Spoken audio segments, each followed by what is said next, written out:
वर ताबडतोब 24 तासामध्ये बदला घेतला जातो। आता आमचा युद्ध सराव होईल, म्हणजे आम्हाला काय बंदुका वगैरे देणार आहेत का? भोंगे वाजणार आहेत, ब्लॅकआउट होणार आहे, बरोबर ना? भोंगे वाजतील, काळोख, महत्वाच्या वास्तू झाकून ठेवल्या जातील वगैरे वगैरे वगैरे। आम्ही 1971 साली हे पाहिलंय सगळं। याची माहिती लोकांना दिली जाऊ शकते विविध माध्यमातून, पण जसं थाळ्या वाजवल्या, टाळ्या वाजवल्या,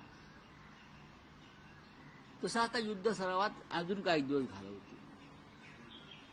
आता आमच्या सैन्याचा युद्ध सराव सुरू आहे। सैन्य हे कायम सज्ज असलं पाहिजे, ते आहेच। भारतीय सैन्य हे कायम सज्ज आहे।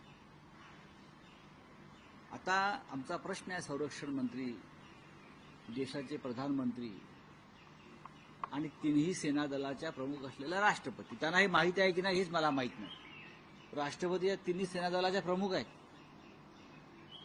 पंतप्रधान नाहीत, राष्ट्रपती प्रमुख आहेत।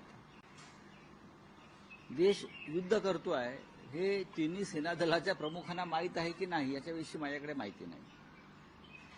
आमचं प्रधानमंत्र्यांना आव्हान आहे की तुम्ही ताबडतोब भारत पाकिस्तान हा जो तणाव आहे आणि त्याचा फटका भारताला भविष्यात बसण्याची शक्यता आहे, तो म्हणजे आर्थिकदृष्ट्या, पण देश आणि जनता राष्ट्राच्या सुरक्षेसाठी आणि अभिमानासाठी कोणत्याही परिस्थितीशी सामना करायला तयार आहे। की तुम्ही आहात म्हणून आम्ही सामना करणार नाही, हा देश आहे।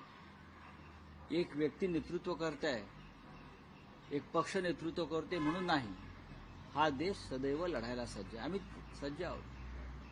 तुम्ही मॉक ड्रिल घेत राहा, पण दाखवा तुम्ही काय करताय। तिथे पाकिस्तानचं विशेष अधिवेशन भरलंय संसदेचे। आमची तर पहिल्या दिवसापासून मागणी आहे की काश्मीरच्या प्रश्नावर, सध्याच्या परिस्थितीवरती 2 दिवसाचं संसदेचं विशेष अधिवेशन तुम्ही घ्यायला पाहिजे आणि सगळ्यांशी मनमोकळेपणानं चर्चा केली पाहिजे। सर्वपक्षीय बैठकीत जे होतं तसं नाही। आम्हाला उणीधुणी काढायची नाही। आम्ही तुमच्याबरोबर आहोत, म्हणजे सरकारबरोबर आहोत, आम्ही देशाबरोबर आहोत, आम्ही पक्षाबरोबर नाही एखाद्या। हा देश आमचा आहे, तुमचा जेवढा आहे म्हणताय तेवढा तो आमचाही आहे।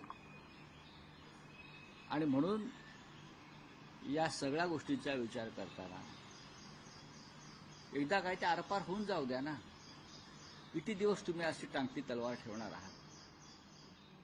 आणि पुढली जी परिस्थिती निर्माण होईल